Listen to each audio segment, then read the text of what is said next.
Yes, P3 students, let's start our topic 2.3, that is fertilization and seed formation. First, we will discuss what happens after pollination. Pollination means the pollen grain has reached to stigma, from anther to stigma. This is a female part of the flower. This part is stigma, style, and the ovary. And the pollen has reached over here, pollen grain.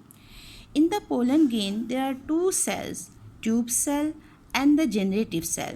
The tube cell will form the pollen tube. This pollen tube has formed due to the tube cell which is found in the pollen grain.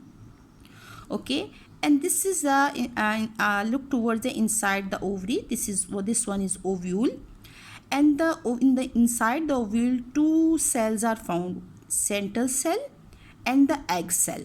Okay. The generative cell inside the tube, the generative cell has divided into two sperm nuclei. The sperm nuclei will reach, one sperm nuclei will fuse with the egg cell to form the zygote.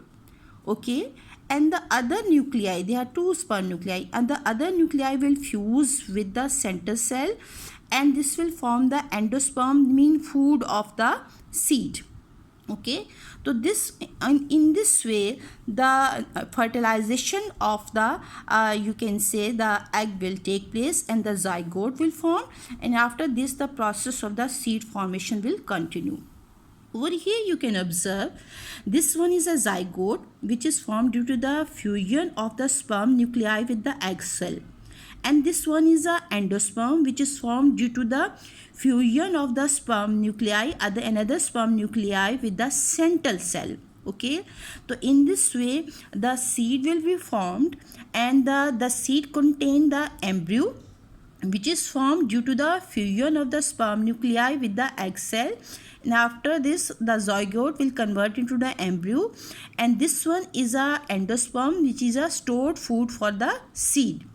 Each ovule develops into seed which carries the embryo and the endosperm. In this way, the seed formation takes place.